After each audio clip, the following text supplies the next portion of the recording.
Aviso de conteúdo sensível. Este episódio contém discussões que podem ser emocionalmente difíceis para alguns espectadores. Se você sentir que precisa de apoio, por favor, não hesite em buscar ajuda. Oi, eu sou Gitiê e eu desejo que todas as mulheres com privilégios ou não tenham o direito de decidir sobre seus corpos. Olá, eu sou Caroline e quando eu penso nos direitos reprodutivos, eu morro de medo de ser cancelada. Olá, eu sou a Samara Felipe e enquanto eu tô aqui falando essa frase, uma mulher periférica morre por ter seus direitos de escolha violados. E aqui é o espaço seguro para conversarmos de peito aberto sobre nossas dores e felicidades. No meio de uma rotina que escancara que estamos exaustas. Exausta de estar exausta. Ai, exausta de estar exausta e falar que eu tô exausta. Exaustas. E eu quero te contar que já temos vários episódios lançados de Exaustas e você pode maratonar a gente do jeitinho que quiser. Estamos no YouTube, do canal da Wonder Brasil, também em todas as plataformas de áudio e contamos com um grupo cheio de Exaustas lá no Telegram. Vem fazer parte dessa roda. E o assunto não é nada fácil. Não, gente, eu tô muito estranha. Nada, nadinha. Ai, eu queria estar assim, ó, falando. Todos os dias estamos em contato com os nossos sonhos, uma casa pra morar, uma carreira pra crescer, um relacionamento pra cultivar. E tudo isso demanda muito tempo da gente. E se no meio do furacão que nos atropela todos os dias, duas listrinhas vermelhas aparecerem em um exame de gravidez de farmácia? Eita. O que você faz? Em algum momento você pensou ou ouviu, e aí? Vai ter? Eu ouvi, viu? Eu também, de você. Eu também. Eu ouvi, ela não era mãe ainda. Mas já tava de alguma forma... Resistente, militante, latina. Loucura. Gente, no Brasil, cerca de 800 mil mulheres passam por um aborto todos os anos. Dessas, apenas 200 mil procuram o SUS para lidar com as sequelas do procedimento mal feito. O aborto é o quinto maior causador de mortes maternas no Brasil. E de acordo com o IBGE, uma a cada 5 mulheres com mais de 40 anos já fizeram pelo menos um aborto na vida. O que eu acho importante é a gente entender que as mulheres que abortam são mulheres reais, mulheres que estão aí no seu círculo, mulheres que passaram por isso e talvez você nem saiba, que não contaram pra você, né? São mulheres que estão aqui, né, nesse estúdio, estão aí na sua casa. Eu acho importante a gente desmistificar isso e trazer pra realidade. E claro que esse é um assunto que tem muitas camadas. Eu quero deixar aqui claro que nós não temos juízo de valor, tá? Aqui a gente não vai julgar as mulheres pelas suas escolhas, óbvio, mas a gente quer sim trazer esse assunto difícil para debater, para conversar, para ouvir e para colocar na mesa isso que é um assunto delicado. Vamos começar com perguntas. Tá. Perguntas. Em algum momento vocês já se questionaram se teriam filhos ou filhas de vocês? Em algum momento a gente pensou em interromper uma gravidez. Falando assim, Mas claro. Sobre o que é o assunto. Exato. Que a gente Vou beber água. Cheia de dedos Não, e questões. eu posso começar dizendo que não. Em nenhum momento esse questionamento passou pela minha cabeça. Você? Eu também não me questionei em momento nenhum se eu teria. Eu acho que eu também não tinha dimensão da complexidade, né, do esforço, do trabalho que é cuidar e criar uma criança. Eu tinha 21 e 23 anos, eu também não tinha ideia de como que criar uma criança tendo né, questões com o genitor, com o pai das crianças seria tão difícil. Então, assim, resumindo, eu nunca me questionei. Eu questionei, sim, mas não logo no início. A primeira emoção, o primeiro sentimento foi de plenitude. Sim. Filho, você mãe, porque é algo que a gente cresce. Romantiza. E eu amo criança. E eu sempre tive vontade de ser mãe. Eu amo criança. Só que quando a ficha foi caindo e eu comecei a ser mais objetiva e olhei pro pai do filho, do meu filho, aí eu comecei a questionar. Falei, gente, será que eu vou conseguir ir pra frente. Ter essa ligação pro resto da vida. Pro resto da vida, porque sabemos que, sim, foi uma relação tóxica e eu não tô julgando quem é tóxico, quem não é tóxico. É uma relação tóxica de duas pessoas que já tava muito óbvio que não ia pra frente. Então, foi essa minha questão, sabe? Assim, e agora? Será? E aí, eu pensei, refleti. Sou muito grata porque eu tenho uma família muito unida, que sempre me acolheu em todas as questões da minha vida. Sentei com a minha família, conversei com eles e falei, e aí? O que eu faço? Porque eu nunca passei por essa experiência, né? E eles falaram, Gi, a gente tá com você pro que você decidir. Mas pelo que a gente te conhece, não vale a pena você tirar um sonho, algo que, sabe, você ama criança, meu apelido era Mamãe Ursa, sabe, assim, na família. Acho que não vale a pena você passar por isso, por essa agressão, porque é uma violência. Quando a gente fala que a gente é a favor do aborto, não é algo... A gente tem a certeza que é uma violência. Sim. Não vale a pena você passar por essa violência porque por conta de um homem. Eu lembrei que quando eu descobri a minha gravidez, né, do Theo, foi junto com você e com a Priscila Fantin. A gente foi no banheiro e tipo, caraca, tô grávida. Banheiro de um restaurante.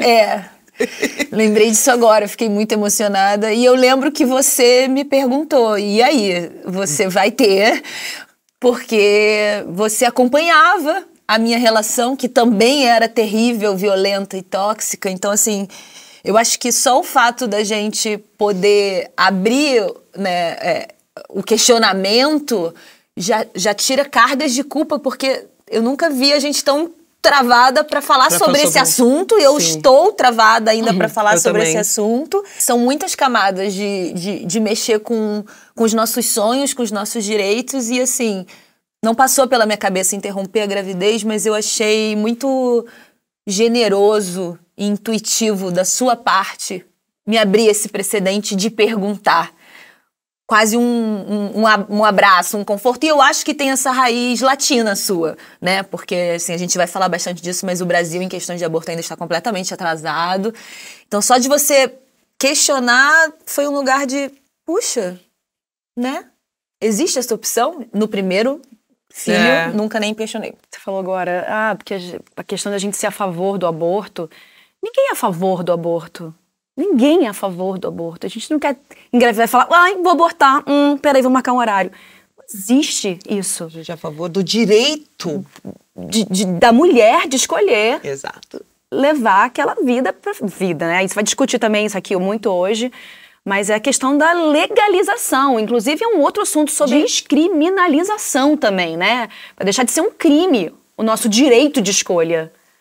E só de você contar a sua história, né, a gente já se sente errada, punida. Não, você viu, né? É porque ela também me perguntou, e aí você vai ter? Então só que isso tá falando de 15 anos atrás, meu amor. E eu perguntei pra mim. E é por isso, né? Porque tanto o pai dos seus filhos e das suas filhas...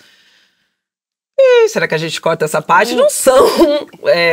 Você acompanhou de perto os relacionamentos. Não dá nem pra acompanhar, né? Eram 2 meses, ela foi super intuitiva. Não, primeiro dia, amiga. Né? Primeiro dia, lá fora. Você pegou uma situação bem chata. São, sabe, pessoas violências. Que você fala, gente... São violências que a gente dentro não enxerga. E de anos atrás que não eram tão nomeados, né? Não eram tão... Né? A gente tá falando dos nossos filhos de 13 anos atrás, 10 anos atrás. A gente foi percebendo juntas aonde fomos machucadas, juntas a gente e juntas a sociedade, amigas, as redes, né? Agora que a gente tá falando mais, tendo mais consciência e conseguindo nomear, né? E esse é um assunto tão difícil porque eu tenho uma amiga, por exemplo, que é fã de Exaustas, que assiste a gente. E que já passou por isso até mais de uma vez, e eu não tive coragem de entrar no assunto com ela, de pedir um áudio, de pedir para ela mandar um vídeo, de perguntar como ela passou por tudo isso. Eu não tive coragem, porque eu não tive estabilidade emocional para entrar nessa história junto com ela agora só por causa do episódio. E fiquei morrendo de medo de engatilhar ela, sabe, numa história que de alguma maneira ela já colocou em algum lugar. Então eu tenho certeza que você tá assistindo a gente. E eu te envio aí uma revisitar parte. uma dor, né? Sim, entendeu? Envio pra você uma parte de carinho e de coragem de tocar nesses assuntos, que Exaustas traz um pouco isso, né? A gente toca em feridas que nem a gente queria tá meio que mexendo, mas que tá ecoando aí, né? E agora a gente vai começar ouvindo a Emanuela, que decidiu não levar a gravidez pra frente na adolescência. Bom, eu tinha 16 anos e numa festa perdi os sentidos. O que aconteceu eu não sei, eu não lembro. Engravidei. Fiquei desesperada e não tinha o que fazer. Fui falar com a minha mãe. Minha mãe conversou com a tia e essa tia conhecia uma enfermeira que trabalhava numa clínica que fazia esse procedimento. O valor na época, $5.000. Tive sorte, podíamos pagar, era uma clínica de alto nível, era limpa. Cheguei cedo, levou mais ou menos 1 hora. Fui de alta com os remédios, as instruções para o dia, o que fazer, sem sequelas. Ruim foi só a sensação de fazer tudo escondido e me sentir fora da lei. Não sinto culpa, só sinto que o sistema podia ser menos cruel com meninas, com mulheres em situações assim. E nos anos 90, nada era como era hoje, era muito mais complicado dentro da lei. Eu acho que continua complicado, né? É. Me dá um alívio quando ela fala que conseguiu a ajuda de uma tia. Então é sempre isso, é uma outra mulher, uma tia, uma amiga, alguém que conhece alguém. Eu fico imaginando o quanto, ainda mais no caso dela, jovem, né? Ela já tá se sentindo culpada, errada, e aí vem o sistema e te traz ainda mais punição e culpa e... É um crime, né? É um crime, né? É considerado um crime. A amante do homem não engravidar, né? Aí pra ele não é mais crime. Não, não é. Muito obrigada por enviar a sua história. Eu imagino que quem faz e quem não faz o aborto deve sempre ficar pensando, né? E se eu tivesse feito? Assim como a gente, que é mãe, pensa, né? E se eu não tivesse feito? Então, assim, não é um assunto leve pra ninguém, mas que bom que a gente tá aqui, que a nossa comunidade topou abrir o coração e contar as histórias. Muito amor pela sua história aí. Obrigada. Já uma exausta e anônima foi o ponto de apoio de uma mulher nesse lugar tão difícil. Uma amiga descobriu a gravidez com apenas 3 semanas. Decidida a não seguir adiante, encontrou um grupo de mulheres na internet que não só forneciam as medicações, mas também um guia em PDF com as orientações claras sobre como proceder e o que fazer, né, se possível, emergência. E, embora o nome do grupo, né, mudasse constantemente, foi muito fácil de achar, porque é um grupo de mulheres muito forte na internet. Ela me procurou pedindo que eu fosse o apoio dela. E assim, a gente foi lá pra casa e ela levou as medicações. Juntas a gente leu, né, todo o arquivo em PDF que as mulheres disponibilizaram. E foi uma orientação, assim, extraordinária. Fiquei do lado dela, né, oferecendo água, carinho, uma noite repleta de boas conversas. Pra distrair ela e criar um espaço seguro também, né, de acolhimento e tudo. Não houve complicações nem nada. Nada perturbou aquele momento. Sorrimos e ela me abraçou, né, cheia de gratidão. E no fundo, eu que agradeci por ela ter confiado em mim, sabe? Essa experiência me revelou mais do que só estar ali para ela. Me revelou o que significa o poder de 2 mulheres juntas que se apoiam. Foi uma das melhores vivências que eu pude ter como mulher com outra mulher. Poder acolher com amor e ser acolhida pelo amor genuíno de uma amiga que precisava de mim e eu, que nem sabia, precisava dela, porque eu precisava de viver isso. Ai, que bonito. Que forte, né? Eu cheguei a ficar arrepiada no momento também. do áudio dela. E aí eu fico me perguntando, né, que ela falou, foi uma noite de sorrisos, de que privilégio, né, para essas 2 amigas, assim, estarem juntas, e para outra que tomou essa decisão, que não deve ter sido nada fácil, mas eu fico realmente me perguntando, como eu nunca passei por essa experiência, eu não consigo mensurar se esse trauma fica para sempre, sabe? Se fica ali esse questionamento que você falou, e se eu não tivesse feito? Ou se tem mulheres que realmente fazem... Que bom que eu fiz e é isso mesmo que eu queria e não tenho trauma nenhum. Eu acredito que tem tenha, as né? duas. E eu escutando esse relato de uma mulher que foi apoio, me deu vontade de convidar vocês para escutarem lá o Caça às Bruxas, porque meio que a gente fala disso, né? Desse apoio de mulheres que conseguiam cuidar umas das outras com ervas, com chás, com remédios. A gente está falando tanto das parideiras quanto das que apoiavam as mulheres a abortar. E a gente está falando aí do Estado, né, da sociedade silenciando, minando, tirando, inclusive, essa vivência feminina das nossas mãos. Mas é isso, a gente escuta esse relato e a gente entende que uma mulher viu, enxergou e foi vista pela outra numa intimidade e numa complexidade, numa profundidade que, né, mulheres ali que estão passando por essa coisa entendem, que dá pra se emocionar só de ouvir a história dela, né? E é uma coisa que tiraram da gente, inclusive esse direito, né? E faz parte de um sistema também de aniquilar as mulheres, né? Porque se você for parar pra pensar, a gente fala muito sobre esse sistema que é misógino, né? Que tá nem aí. Porque é muito claro na sociedade que a gente vive, hipócrita, que mulheres pobres morrem, como eu comecei falando, periféricas, mulheres negras em sua maioria, mas que existe esse aborto clandestino aí, porque é criminalizado. Então por que você tá ferrando? Porque mulheres estão morrendo. Porque a gente está falando de saúde, um problema gigantesco de saúde pública. Porque as mulheres que têm dinheiro, que tem os seus privilégios, vai lá e paga quanto? 5 mil dólares.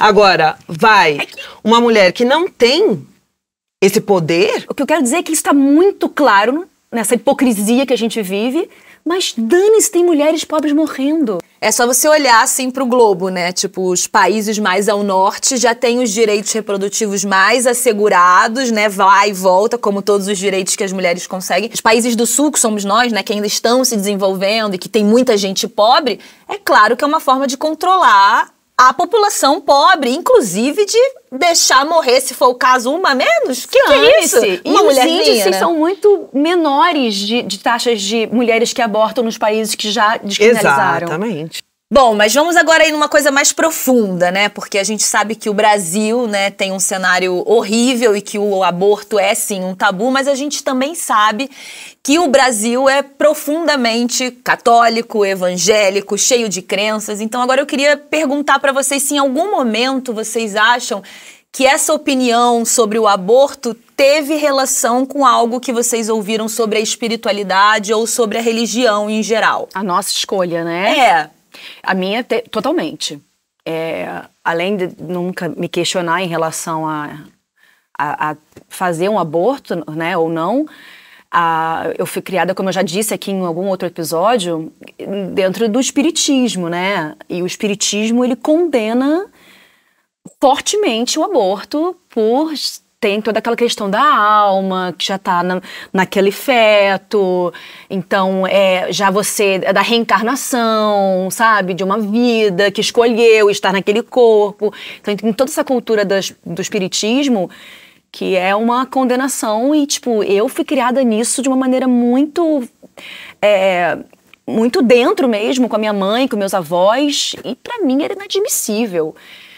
Pensar em tirar um filho era eu, sei lá, voltar deficiente numa próxima vida, você entende? Olha só. É isso. Voltar infértil numa próxima encarnação.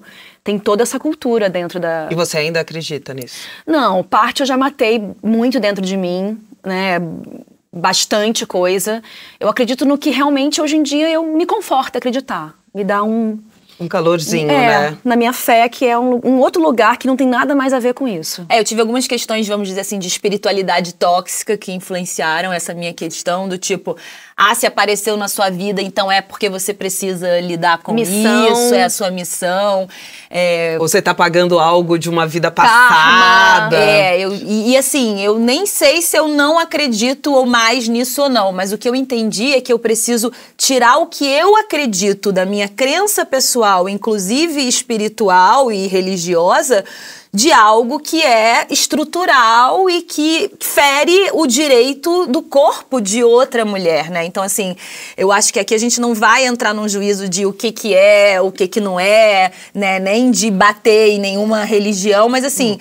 Uma coisa sou eu individualmente o que eu acredito, outra coisa é o Estado que vai legislar sobre o corpo de outras mulheres. Exatamente. Isso que é grave, né? Tirar esse lugar do que eu acredito e do que está acontecendo. Mulheres pobres estão morrendo, abortando, e enquanto a gente está falando aqui, isso está acontecendo, né? O aborto é uma questão de saúde pública e, levando isso em consideração, 77 países já legalizaram o procedimento. O que os diferencia é o tempo da gestação. Países como Tailândia é possível até 20 semanas, mas a maioria fica entre 10 e 14 semanas. Além desses 77 países, em outros é possível seguir com o procedimento apenas se tiver risco de vida para a gestante. E alguns, mesmo com risco de morte, é completamente proibido. Mas assim, além da questão de saúde e política, a gente tem uma questão moral, que aí eu acho que é o cerne da questão, de todo esse assunto, que é o grande tabu. A gente está tirando uma vida?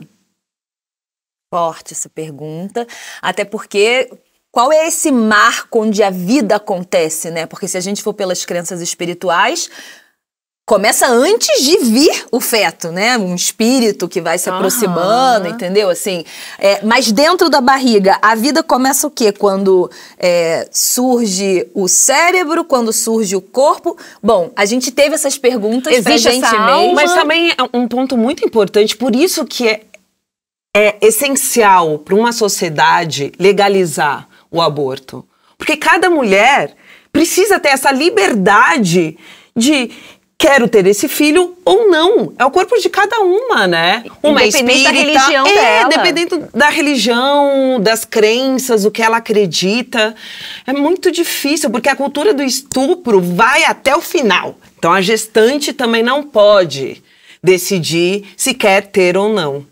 E esse lugar como que é delicado. Então, vira vida quando faz o cérebro, né, do bebê, então, ou não. Ou quando escuta o coração. Então, aí? Se não tem cérebro, então aí pode tirar. Então, assim, é tudo tão delicado que a gente resolveu chamar a Ana Cristina Duarte, que é obstetriz maravilhosa, e vai responder um pouquinho mais sobre isso. Diz, Ana Cris. Gostaria de falar um pouquinho sobre os conceitos que existem de embrião, feto, embrião, bebê, do ponto de vista biológico, né? Existem várias definições culturais, cada povo dá os seus nomes, né, para cada estágio, mas do ponto de vista embriológico e médico, a gente chama de embrião aquele conjunto de células que está se organizando desde a fecundação até as 8 semanas, contando da data da última menstruação, ou 6 semanas de vida contando da concepção. Então essas primeiras 6 semanas, desde a concepção até a fixação no útero, o nome que a gente dá é embrião. A partir dessas 8 semanas contando da data da última menstruação ou 6 semanas contando da fecundação, o nome que a gente dá é feto. Então feto é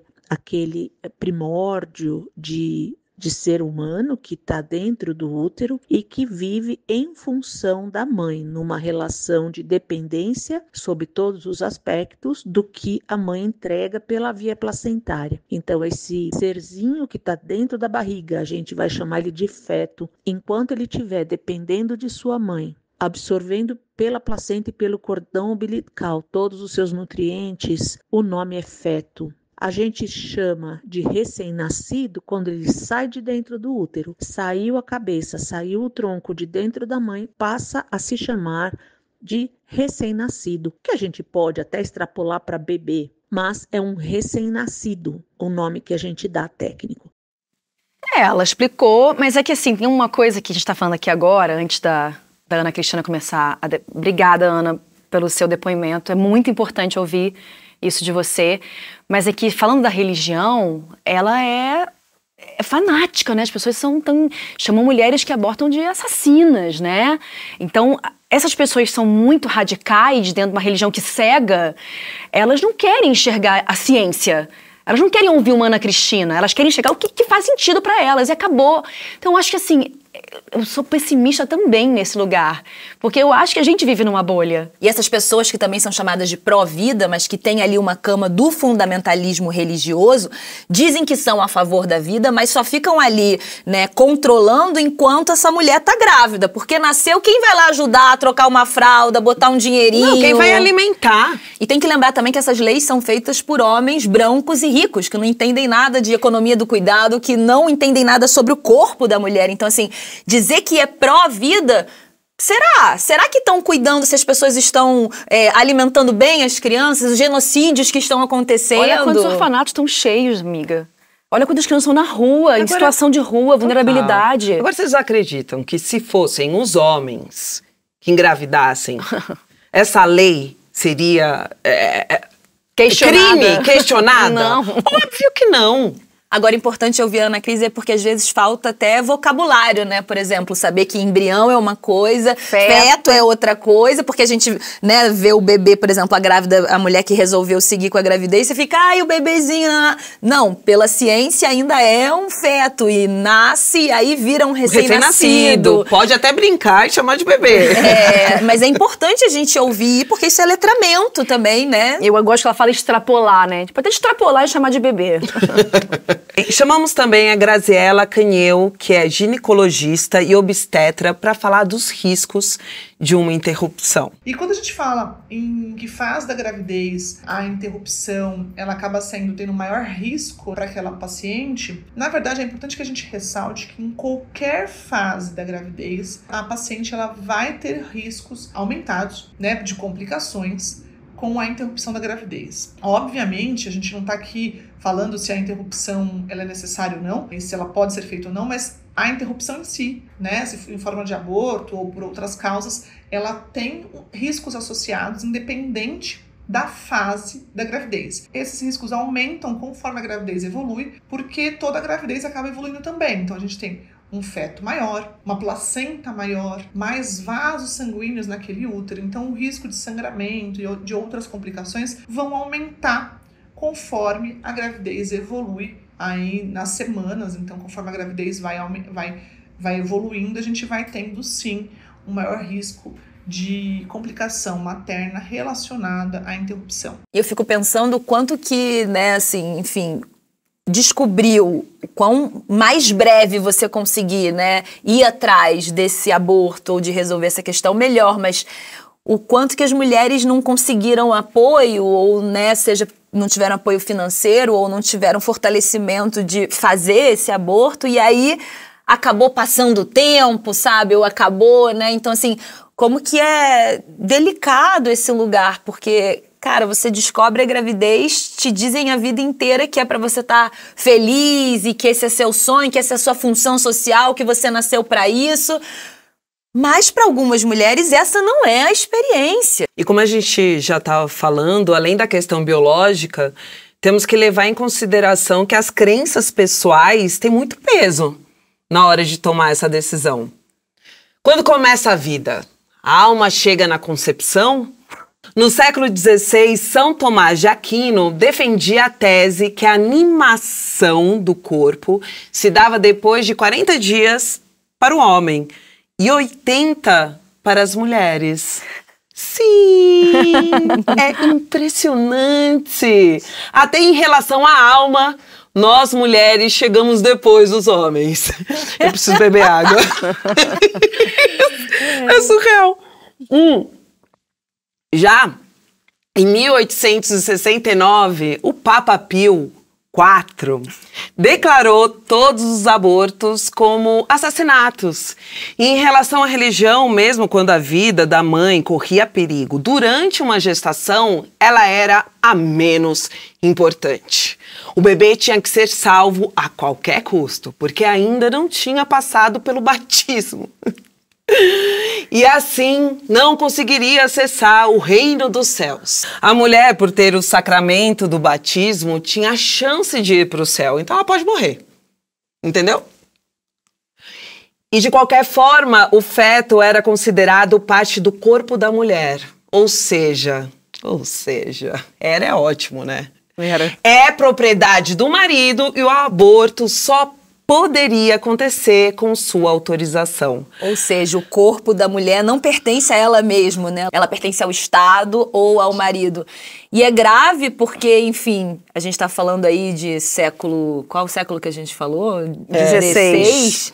Mas isso foi a base do que criou a nossa legislação, né? E a gente tá aqui. Tô aqui pensando, Lara, você não vai pro reino dos céus. Pedro Luna, so fucking sorry, baby. Ai, vocês também não batizaram. Não!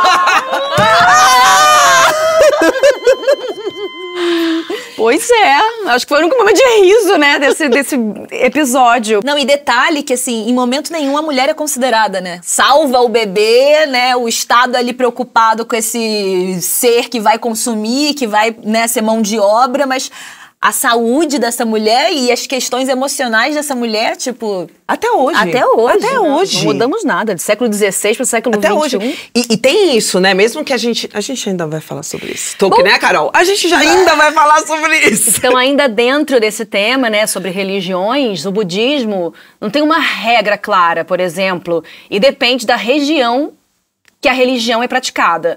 Mas no Japão, por exemplo, não é uma crença que é contra, mas prega que essa decisão precisa ser tomada com muita consciência. Achei pertinente. Muito. Mais ou seja, racional, né? Exato. dá a liberdade da pessoa Tem pensar. certeza? É a mesma escolha, de engravidar ou não, de casar ou não. Tem certeza? É homem mesmo que você quer? Isso é outro episódio.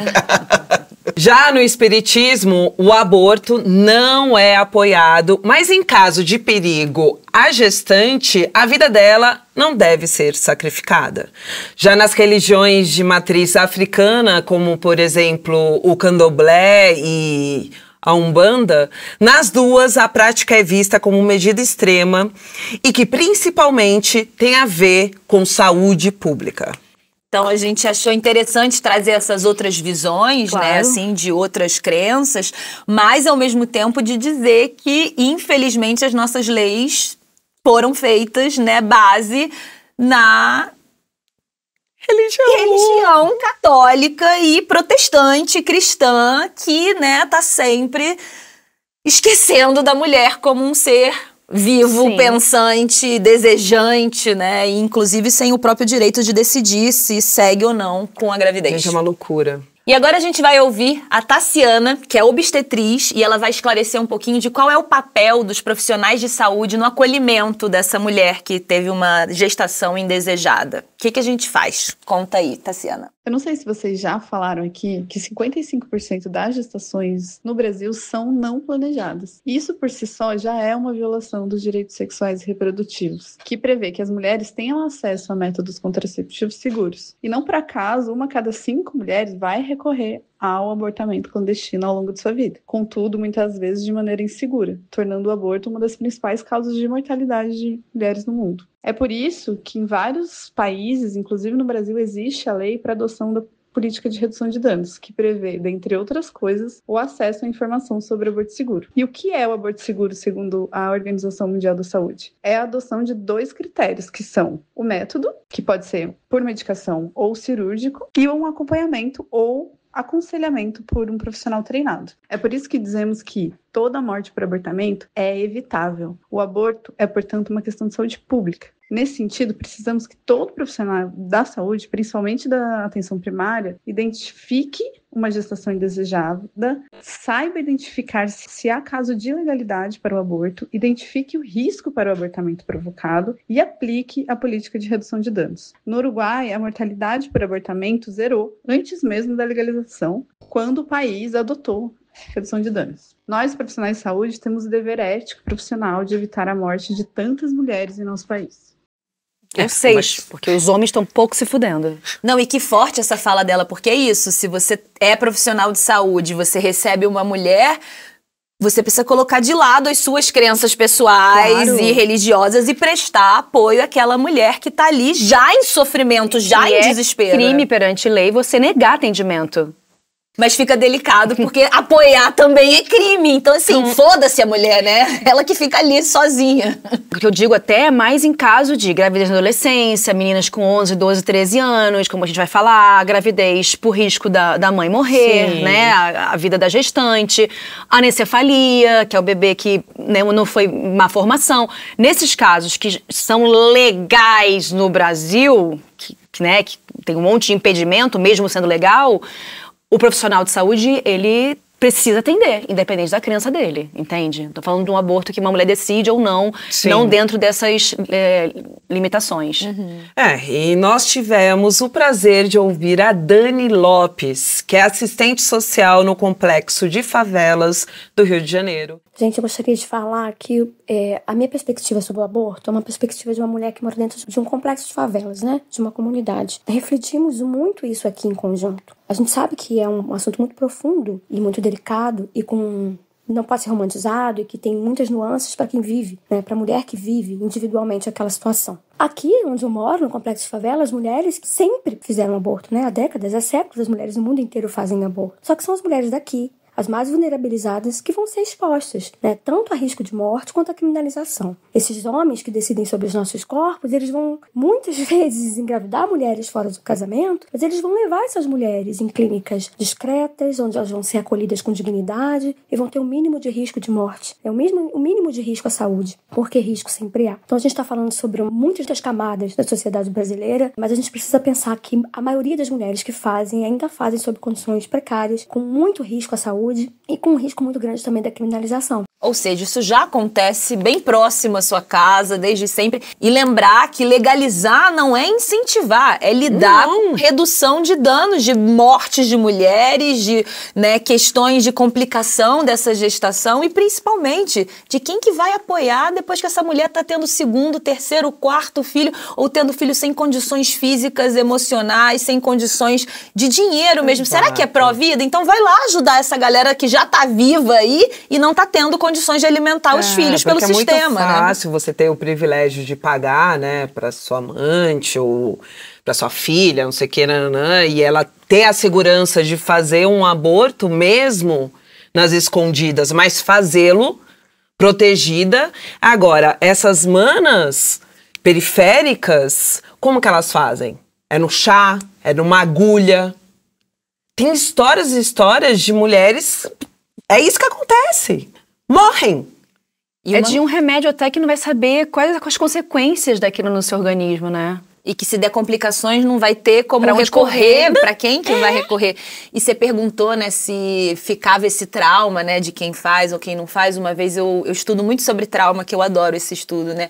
E disse que o que realmente traumatiza é você passar sozinha pelo evento traumático. Sim. Então a gente está falando de mulheres que às vezes não conseguem contar com apoio familiar, com apoio da saúde, com apoio da comunidade. Então, assim, a gente precisa olhar para essas mulheres. A gente precisa olhar principalmente para essas mulheres não brancas, essas mulheres pobres principalmente, porque é elas que vão acabar perdendo a vida. É a desigualdade social, né?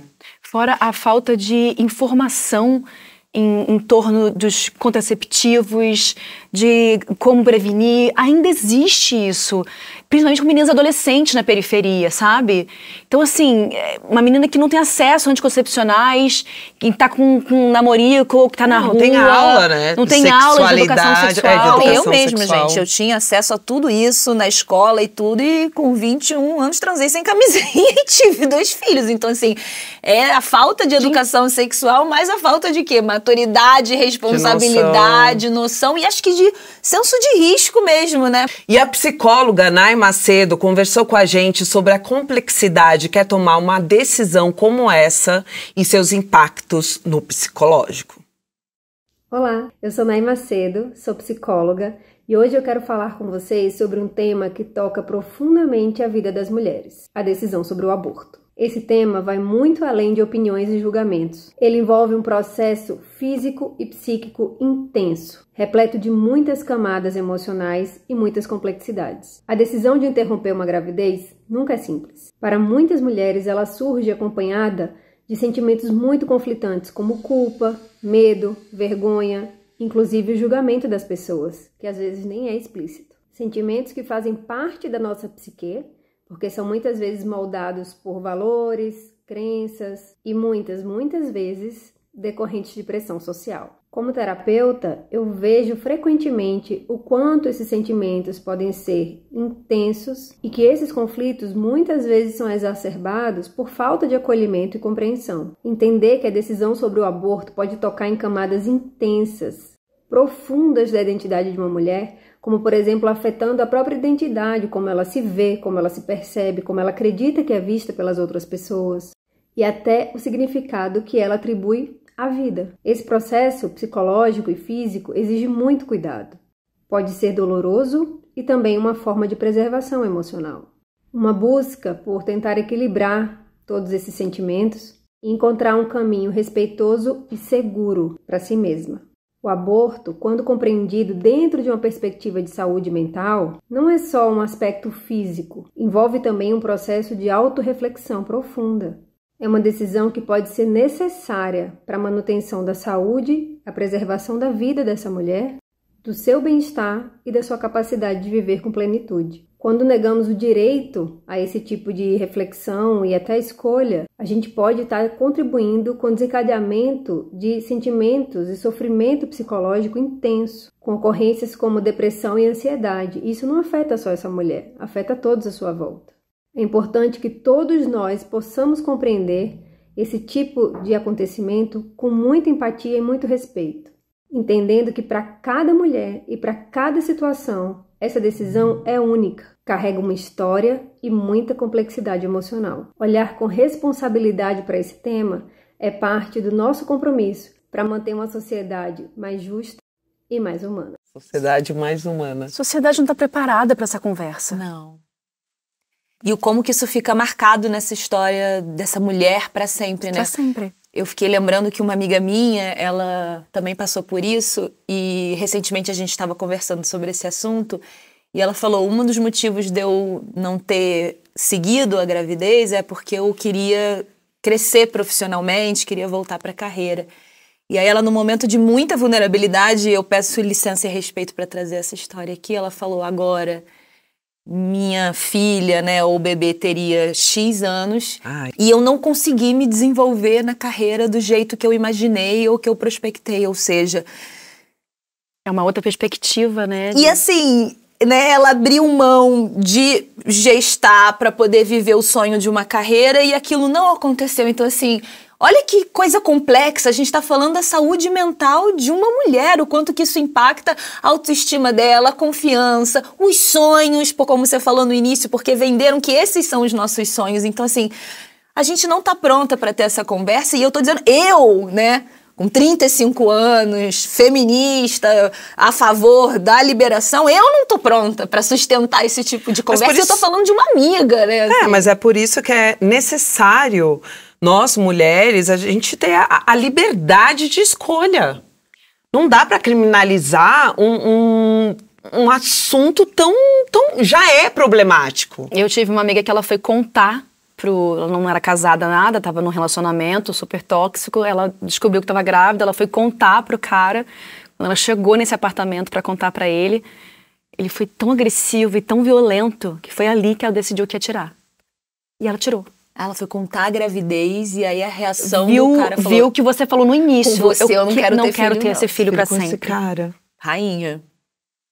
Amiga próxima, assim, não vou trazer nomes, mas eu fiz cacete, que decisão. Quando eu fiz toda essa peregrinação e liguei até para algumas clínicas lá em Portugal, eles têm um trabalho muito delicado, muito profundo, porque eu liguei algumas vezes e uma das atendentes foi muito carinhosa e acolhedora comigo.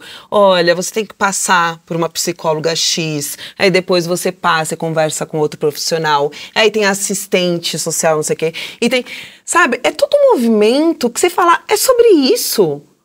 Uma mulher gestante tomando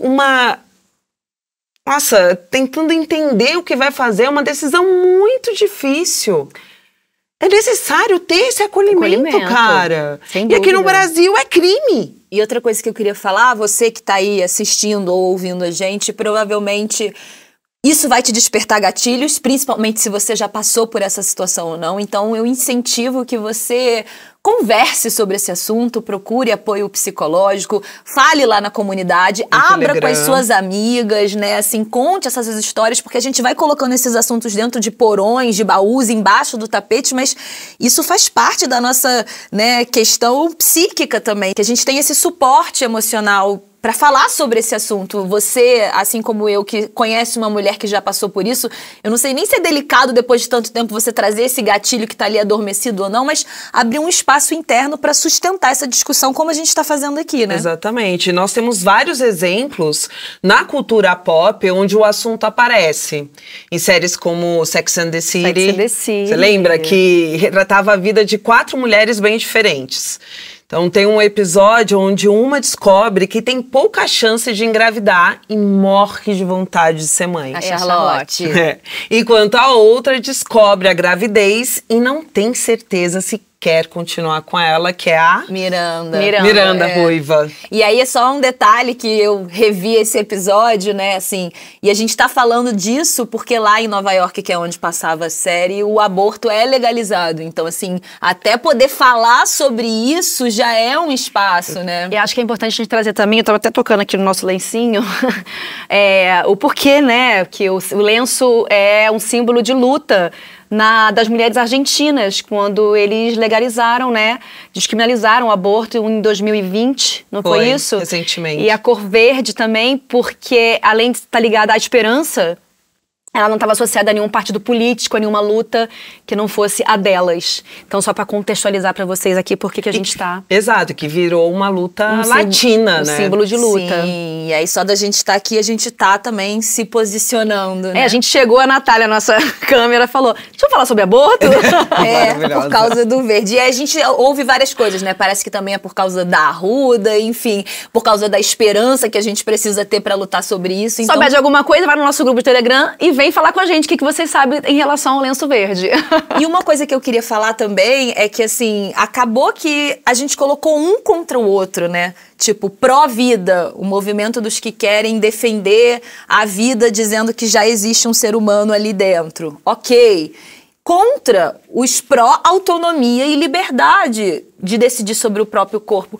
Por que virou esse antagonismo se essas duas necessidades são profundamente importantes, genuínas, né? Então, assim, a gente falar sobre isso já diminui esse tabu e já a gente consegue como uma balança, né, ir percebendo, mas é claro que a balança, né, quando a gente coloca liberdade e autonomia junto na mesma frase de corpo de mulher, pum, essa frase, né, perde o peso. E vocês lembram a primeira vez que vocês entraram em contato com esse tema, aborto? A única lembrança que me vem à cabeça é que eu lembro que eu tinha uns 19 ou menos com uma amiga que tinha feito um aborto aos 15 anos. Uma atriz. Ela me contou, eu até pensei no nome dela pra cá, mas eu falei, não, muito delicado, muito polêmico, muito... Mas eu lembro que foi meu primeiro impacto de, caralho, com 15 anos, e foi um namoradinho, só que uma menina privilegiada, classe média, zona sul do Rio de Janeiro, foi lá e com o apoio da família, ela interrompeu. Eu não lembro a primeira vez. Foi a única momento. Eu não lembro a primeira vez que veio na minha vida esse tema. Eu lembro que foi uma pessoa que trabalhou na casa da minha família, na casa de parente da minha família há muito tempo, assim, uma cuidadora, né, uma funcionária, mas falou difamando essa outra mulher, né, da minha família. Falando, aquela ali fazia um atrás do outro, era filho e abortava, então assim... Veio pra minha história com um lugar de muito erro, punição, ou coisa errada. Olha que mulher, quase uma bruxa, né? Volte lá, o caça às bruxas. Não chegou como uma coisa boa, muito pelo contrário. Chegou difamando uma mulher que fez isso, né, indiscriminadamente várias vezes, assim. Sim. Agora você levantando sua história, eu lembrei que sim, uma moça que trabalhava lá em casa, ela, quando ela tava voltando, indo lá pra casa, ela foi estuprada. E ela era muito nova, tudo, e eu lembro toda essa situação dentro de casa, sabe? Minha mãe acolhendo junto com a minha avó, fazendo todo esse movimento de realmente ela ter que atravessar E esse um assunto aborto. também sempre te atravessa, né? Assim.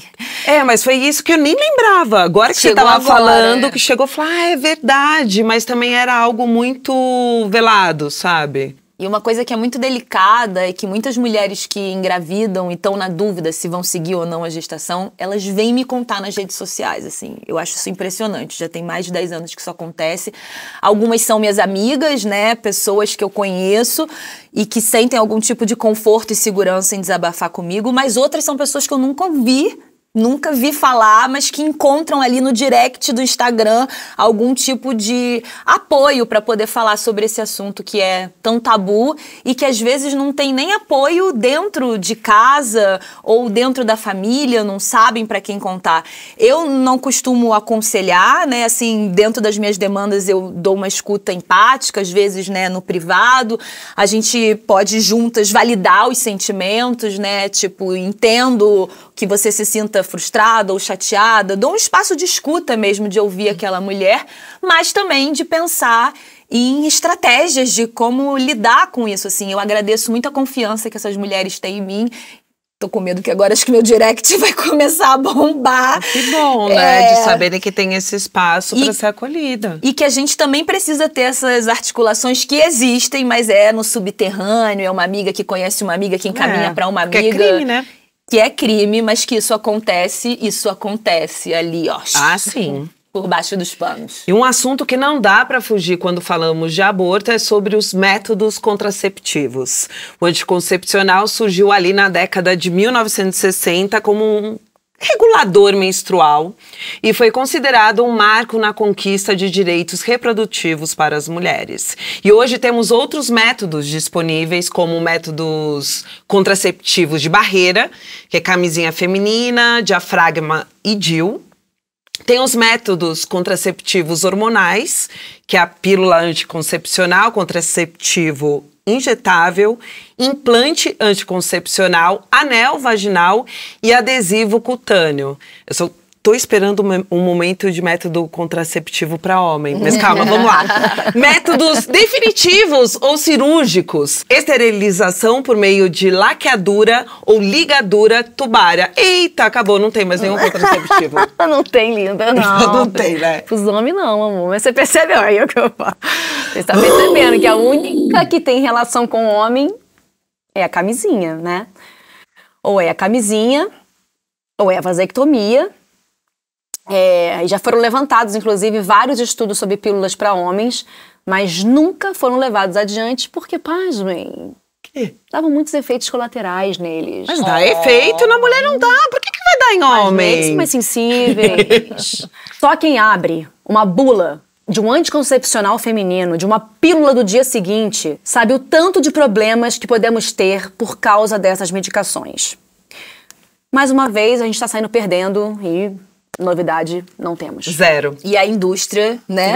Ganhando em cima dos nossos corpos, em cima sempre. dos corpos, controlando, regulando, né? Hesitando. E até a laqueadura, né? Que recentemente que você não precisa mais pedir ajuda ao marido. Mas que nem legal, obrigada. Não é pedir ajuda, é pedir autorização. Autorização. A minha mãe fez laqueadura.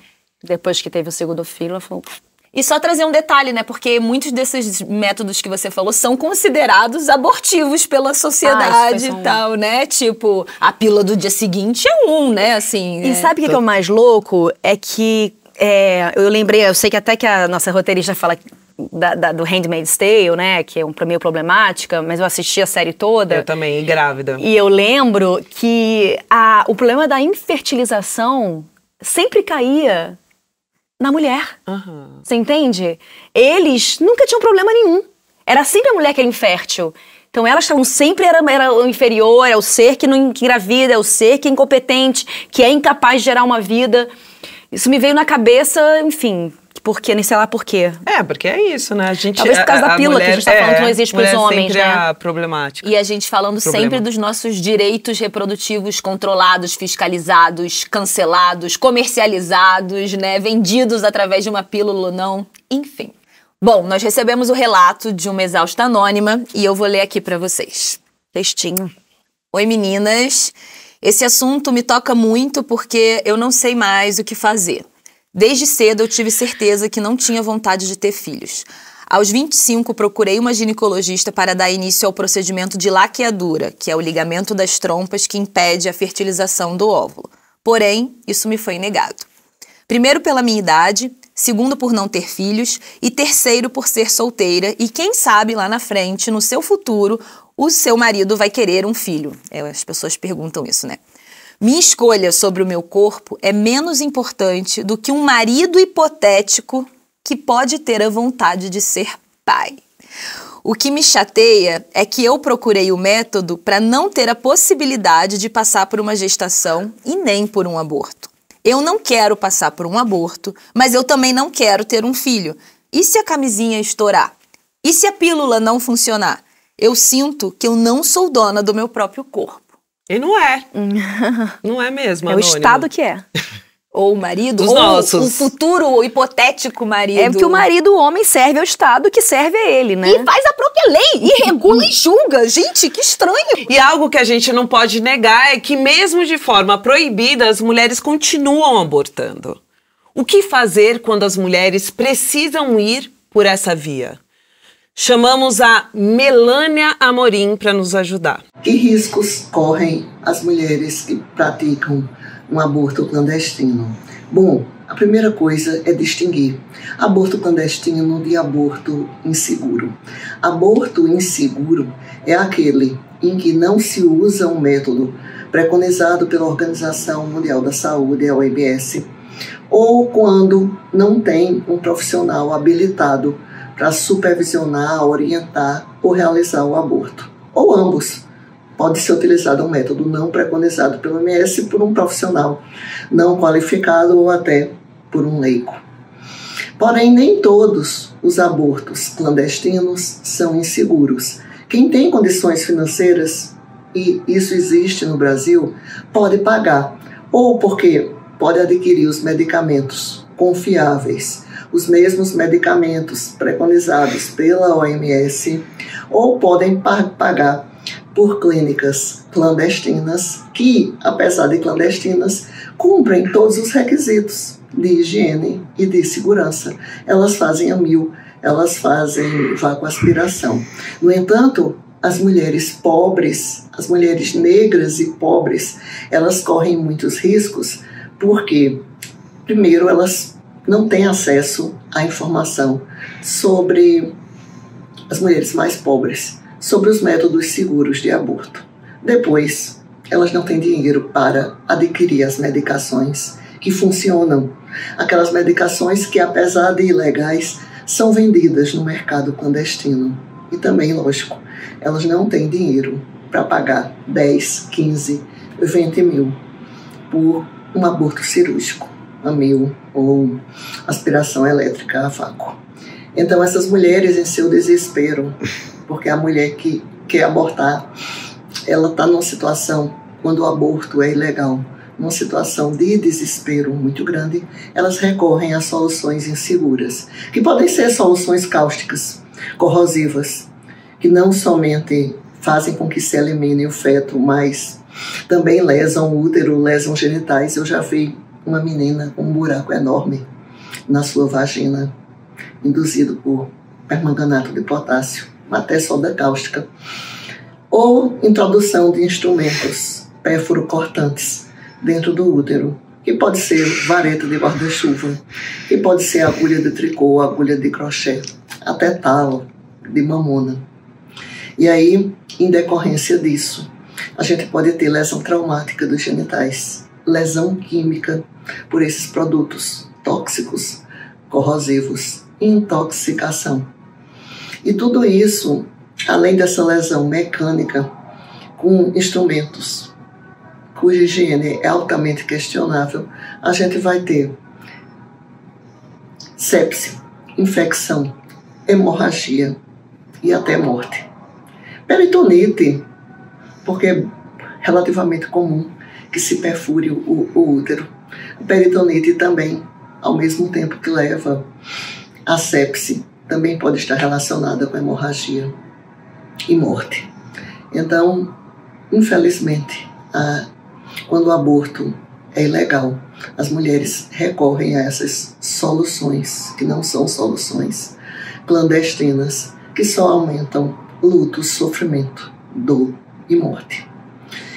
E o sistema de saúde pode e deve acolhê-las. Deveria começar lá antes, porque mesmo com o aborto clandestino, elas deveriam poder receber acesso à informação segura.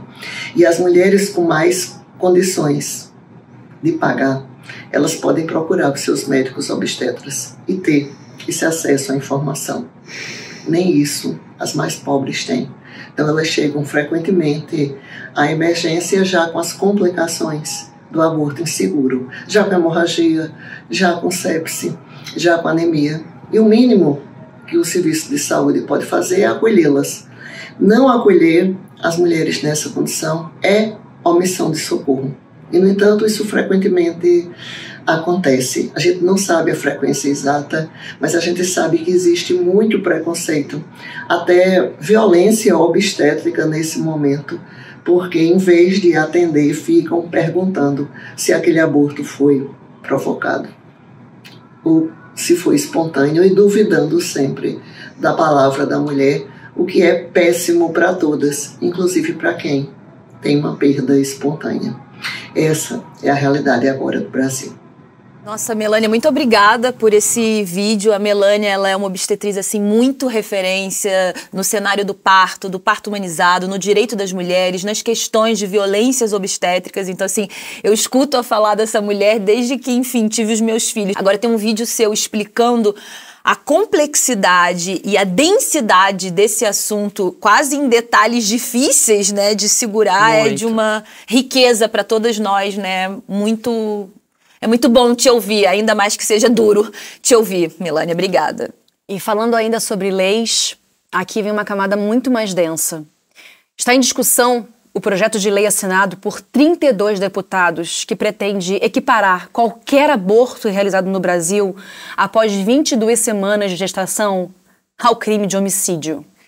É isso mesmo. A regra valeria também em casos que já são autorizados pela legislação brasileira como estupro.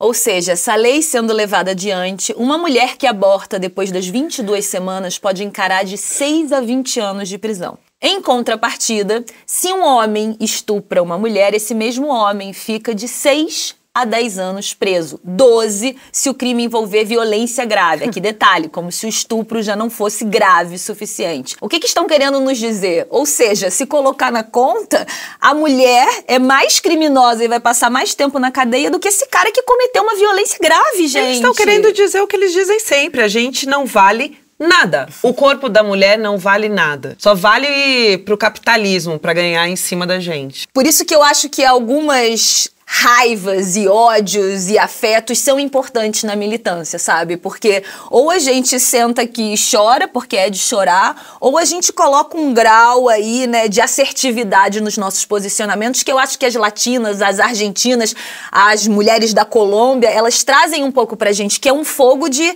lutar pelo nosso direito, pelo direito do nosso corpo e das outras mulheres. Sim. E talvez sejam até mais unidas lá, né? Vai saber. É o que a gente estava falando, né? Porque as artistas argentinas, elas fizeram uma voz importantíssima para essa lei virar lei, né? Para que o aborto seja legalizado. Um ponto que eu não vejo.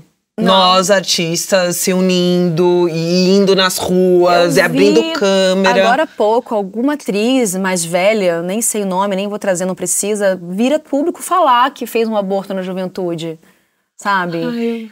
Alguma atriz mais velha, não sei qual é agora, mas veio falar com muita honestidade, com muita empatia por quem já passou por esse procedimento, por esse trauma, né, para algumas. Mas pouquíssimas vêm falar sobre o assunto. E se a gente está falando de artistas ou influenciadoras, né? A gente / elas tem medo de perder o apoio popular, porque é isso, a gente dinheiro, vive né? E a gente vive num país extremamente católico ou fundamentalista religioso, evangélico, protestante. Então, assim, você entrar nessa pauta também é você perder o apoio de marcas, por exemplo, né? Então é tudo muito delicado. De alguma maneira, nós gente tá perdendo agora. Resistência. Por favor, a gente vai mandar um Pix pra vocês ajudarem a gente criar os nossos nossos filhos. Não, e minha família é completamente contra também, entendeu? Não, minha família também, imagina. E eu vou falar que esse letramento nesse assunto, pra mim, é recente, tá? Assim, e eu aprendi a deixar as minhas crenças pessoais aqui em algum lugar e ter essa voz social, ativa, militante, porque não é só pra mim. É por todas nós, pelas que vieram e as que estão vindo aí. É isso. Mas é que é doido, quando fala a palavra feminismo, já causa uma repulsa, né? Então isso dá um lugar muito... As pessoas já não querem escutar, né? É. E já estamos tendo casos dessa recusa do direito da mulher. De 2020 até setembro desse ano, o Distrito Federal recebeu 863 pedidos para a realização de aborto legal, mas 191 foram recusados. Em ao menos 22 dos casos negados, o argumento era o tempo da gravidez, que ultrapassava 22 semanas. Mas na legislação brasileira ainda não existe data limite para o procedimento. Todos esses casos, frutos de violência sexual, foram negados usando uma norma técnica do Ministério da Saúde publicada em 2012. E assim, um documento que não tem força de lei foi usado como arma para impedir o atendimento a essas mulheres. E aquilo que eu falei, né, dessa recusa, né, de ir apoiando esse caso, de levando esse caso à frente, né, vai deixando tudo mais complicado. E a gente vai retrocedendo sempre. E um problema ainda mais latente nisso tudo são as orientações da Secretaria para os casos de gravidez com mais de 22 semanas. Ao invés de direcionarem essa mulher para a interrupção de direito dela, era levada para um acompanhamento de pré-natal e manutenção dessa gestação. E é o que estava falando agora, estava concluindo, que eles causam tanto retrocesso nisso, impedem tanto que passa das 22 semanas e ela não tem mais esse direito. E a gente está falando dos casos que essas mulheres foram violentadas, foram estupradas. A gente não está falando de qualquer mulher que acordou e falou, não quero ter. São os casos mais graves que a gente está retrocedendo. Minha nossa, é assustador. Exato. Eu ia falar disso agora. E tivemos exemplos de meninas, crianças de 10 a 11 anos, que foram estupradas e coagidas a manter o feto. No Piauí, teve o caso de uma menina de 11 anos que estava passando pela segunda gravidez, vinda de um segundo estupro. Nas 2 gestações, os familiares não permitiram que fosse feito o aborto. Já em Santa Catarina, uma criança de 11 anos foi vítima de estupro e mantida em um abrigo para evitar que fosse feito o aborto previsto em lei. 2 dias depois da descoberta da gravidez, a mãe da criança procurou um hospital para fazer o procedimento. Ela estava com 22 semanas e o hospital se recusou a fazer, levando o caso para a juíza Joana Ribeiro Zimmer, que perguntou à menina: você suportaria ficar mais um pouquinho? Eu fico pensando que a maioria desses casos são regidos por juízas. São mulheres.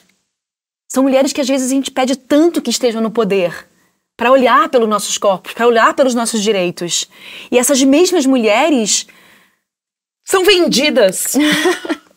E a gente fala, então é pró-vida, mas vida de quem? Como que essa menina de 11 anos tem condições físicas de ir em frente com uma gestação? E principalmente uma gestação fruto de um estupro que provavelmente aconteceu ali, ó, no círculo íntimo dela. Foi o padrinho, foi o tio, foi o padrasto, pai. Foi o vizinho.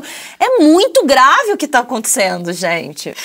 Eu sei que parece maluco pensar nisso, mas como a justiça e a sociedade permitem os pais abandonarem os seus filhos sem grandes consequências. E por que eu tô falando isso? A gente ouve muito aquela frase, mas o pai que abortou. Esse termo é completamente equivocado. E é o que você estava falando, a gente tinha na peça o rap que era o pai virou as costas, um aborto de mansinho. E que não quer dizer que tem a ver com morte e vida, né? O pai virar as costas é um abandono. É um tipo de morte que ele dá àquela criança. Morte é uma responsabilidade, morte é uma obrigação, morte é a liberdade daquela mulher. Sim. Mas não tem a ver em matar o feto. Então, eu acho ainda... Você que problematizou esse termo, lembra? Uhum. Eu sei que não tem a ver com morte e vida, mas é um aborto que esse cara faz. que não tem a ver com morte e vida, mas é um aborto normalizado pelos homens. É uma discussão que a gente já tem uns anos achando se essa frase envelheceu mal ou não, né? O pai virou as costas, um aborto de mansinho, assim. Eu entendo a sua perspectiva. E que às vezes nem é de mansinho. E eu acho que ela envelheceu mal nesse sentido, mas cabe ao contexto da gente falar sobre isso sem tabus, porque quando o homem abandona uma criança, ele está sendo negligente, escroto ou reproduzindo um comportamento machista comum. Que é natural. Mas quando a mulher decide fazer o aborto, ela está tentando salvar a própria vida e ela vai ser chamada de criminosa, de errada, vai ser punida, vai ser criminalizada, vai ficar sozinha. Então, assim, é como se não tivesse como comparar as duas questões, mas é uma fala recorrente quando a gente vem falar de aborto. Então, mas a sociedade vai sempre em defesa desse homem, porque esse homem também tá tentando salvar a própria vida. Ela engravidou porque ela quis, entendeu? Esse cara tá salvando a liberdade dele, ele não tem dinheiro pra bancar essa criança. Então, na nossa sociedade ela que se vire, mas ela não tem direito de tirar essa criança. Ou seja, o importante é a gente estar aqui falando, problematizando, tocando nesses assuntos, né? E eu agradeço você por estar aí escutando, vendo a gente enquanto faz as suas coisas e sustentando esse assunto difícil para todas nós, né? A gente chegou aquele momento de ouvir vocês colocarem para fora tudo que queria dizer, mas não falaram para não incomodar. Vamos ouvir a primeira exausta anônima? Quando eu engravidei, no meio da faculdade, você disse que seu sonho era ser pai. E eu caí nesse papinho e seguro o rojão sozinha há 20 anos. O áudio que eu queria enviar e não enviei é pra minha própria filha. Eu espero que você não encontre um cara como seu pai foi pra mim, viu? Ai, que maravilhoso. Fica entalado, né? Fica. Talvez ela já tenha dito isso pra filha ou não.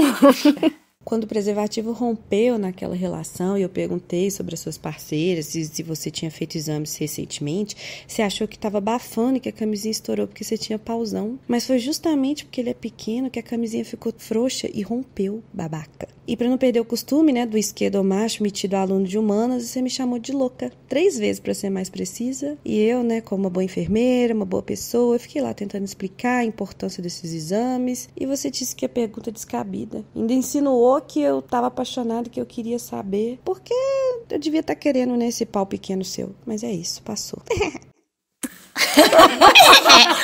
Um respiro nesse episódio de humor. Essa anônima. Mas também foi lá.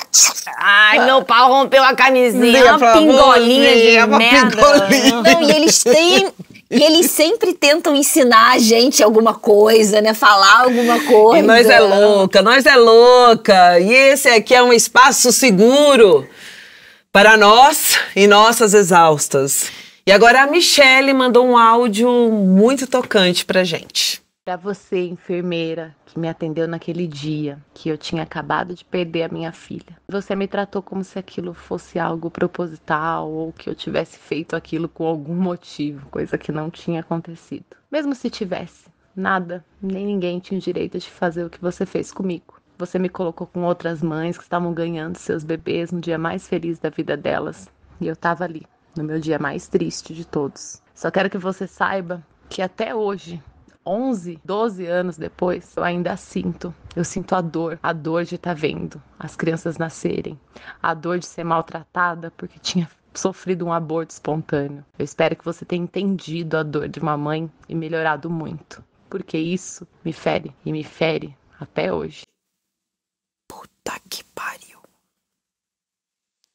É doido porque essa falta de acolhimento, né, essa agressão que essa enfermeira deve ter feito com ela, sinto muito. Mas o quão a gente até abortando espontaneamente, a gente se sente culpada, né? Julgada.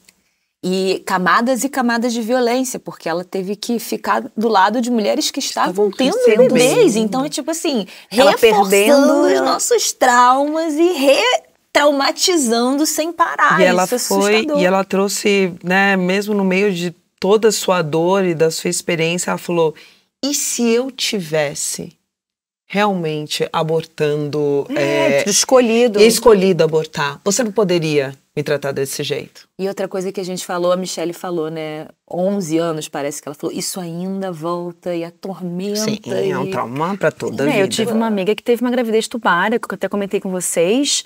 Eu imagino o trauma que foi, porque ela tem que tirar esse bebê. Ele começa a crescer dentro da trompa de falópio. Então ele não tem nutriente, ele não tem oxigênio, então é uma gravidez de risco pra mãe. Então ela precisa tirar esse filho. Porque o bebê não vai ter vida ali e ela vai sofrer hemorragia, dores insuportáveis. Então eu fico imaginando a culpa de você ter um tipo de gravidez desse nível, sabe? Acho que chama ectópica, uma coisa assim. Muito traumatizante. Nossa! E esse foi o espaço para você, exausta, mandar aquele áudio que queria enviar, mas não enviou só para não incomodar. A gente sempre avisa lá no grupo do Telegram o assunto da semana, então fica ligado. Quase terapêutico isso, né? A gente poder guardar e enviar o áudio pra gente ao invés de enviar pra outra pessoa. Se tem uma coisa que eu não queria era ter que dividir responsabilidades da criação de uma criança com um homem. Mas já que estamos aqui, falamos deles, né? Porque, né? Temos que falar. Vamos. Bora! Vamos ouvir um pouquinho, né? Fala que eu não te escuto, querido. Tem maluco que namora e a mina começa a pedir pra ele usar camisinha no relacionamento, tá ligado? Como assim? Não, tipo, pô, o cara namora e tal, tá ali, e a mina começa a pedir... Pra quê, né? Usar camisinha, não é mesmo? Cara, sabe que agora é tipo meu red flag, né? Bandeira vermelha número 1. Tentou me comer sem camisinha, eu tipo, milito na hora. Não tem mais aqui, ó, coloca a camisinha, né? Tardio, mas chegou. Que bom, né, Caroline? Sim, pois eu não quero me puxando cartela. Cartela e ainda distribuindo para as pessoas que eu fico e dizendo não controlem as minhas camisinhas. Mas enfim, é isso. Porque tem esse lugar, né? Porque, enfim, parece que já tá namorando, aí tem um lugar de vamos tirar, vamos fazer sem mais cara. Não é só isso. Não é só a gravidez. Eu não confio nem em tabelinha. Coito interrompido. Eu não confio em nada disso. Tá escrito lá em Provérbios 14 que toda mulher... Ai, não. Obrigada. Não quero nem falar sobre isso, vai. Não, vamos ouvir, por favor. Não! Começou com um provérbio 14. Ai, provérbio não tá. Ai, no tema aborto deve ser perigoso. A gente só aceita mais um, tá? É o nosso limite. Agora as feminazes querem legalizar o aborto. A Gisele tá deixando Nossa, ele chegar perto. Desculpa, gente, eu esqueci. Não, todo seu, fica à vontade. Mas é que chama de feminazi irrita o cu, né? Esse foi o Fala Que Eu Não Te Escuto. E parece que eles não param de falar. E se você, homem querido, quiser falar aqui no programa com sua pingolíssima, é só mandar uma mensagem no Pensando Bem.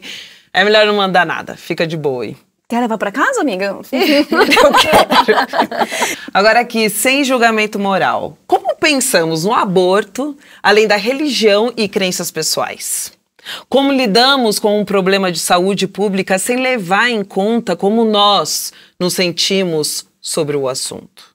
É possível a gente se descolar de nós mesmas em prol da saúde e escolha do outro? Gente, eu queria dizer que esse era um dos temas de episódios que eu tava com mais medo. Eu também? Olha como eu tô. E que eu queria agradecer vocês por terem, assim, sustentado esse tema, por a gente ter chegado até aqui, por a gente ter tocado nesses assuntos que são tão delicados. E muito. Eu acho que eu aprendi como mulher, como ser humano, lendo esse roteiro da Jess, que tá impecável, estudando para esse episódio, e principalmente revisando os lugares que eu não consegui ser suporte de apoio porque me faltaram braços, pernas, escutas ou saúde mental a outras mulheres. Eu queria dedicar esse episódio a 2 mulheres da minha rede de afeto que passaram por isso e que eu acho que eu não pude ser apoio, mas sintam-se abraçadas e confortadas. Eu vou enviar esse episódio para elas e agradecer você que está aqui acompanhando a gente e dizer que a comunidade está lá aberta pra gente ouvir, porque com certeza esse assunto engatilhou muita coisa aí. Eu queria dizer que eu amo muito as minhas filhas. Nunca pensei, né, como a gente começou o episódio falando nunca passou pela minha cabeça em tirá-las em algum momento, mas isso não faz de mim mais ou menos mãe, então é para acolher mesmo e que eu desejo que em algum momento da nossa sociedade as pessoas evoluam e deem valor as nossas escolhas, os nossos direitos de querer seguir em frente uma gravidez ou não. Principalmente num país onde uma mulher morre a cada 8 minutos e é estuprada, uma menina, dentro de suas casas. Então é muito grave, é muito polêmico, é muito tabu. Eu não tô preocupada aqui se eu vou perder seguidor ou não, de verdade. E acho que esse assunto precisa ser cada vez mais debatido, porque eu acho que é só assim que a gente vai caminhar em algum momento. Não tenho nada pra falar. Esse foi o episódio, um dos episódios mais difíceis pra mim. Eu tô até agora entupida. Eu queria agradecer, na verdade, de você, Tamara, também, claro, mas eu nunca tinha colocado um lenço verde e me colocado nessa militância de uma maneira tão assertiva, da maneira que eu fui hoje, com medos. E falar sobre. Então, assim, acho que Exaustas está trazendo também a nossa coragem de estar na frente dessas questões. E falar sobre. E é isso. Do alto de nossos privilégios. Sim. Ah, sabia. E antes de ir embora, não deixe de se inscrever no canal do YouTube da Wondery Brasil, ativar o sininho e comentar o que você achou do episódio. Se você é mais das plataformas de áudio, estamos em todas elas. A gente vai continuar essa conversa nas nossas redes sociais e também no grupo das maiores exaustas do Brasil. Lá no Telegram. Nos esperamos lá. Beijos. Beijo. Beijo. Eu tô exausta.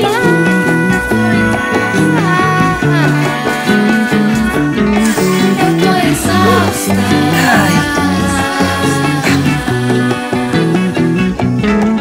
Eu tô exausta. Legalize já. Eu tô exausta.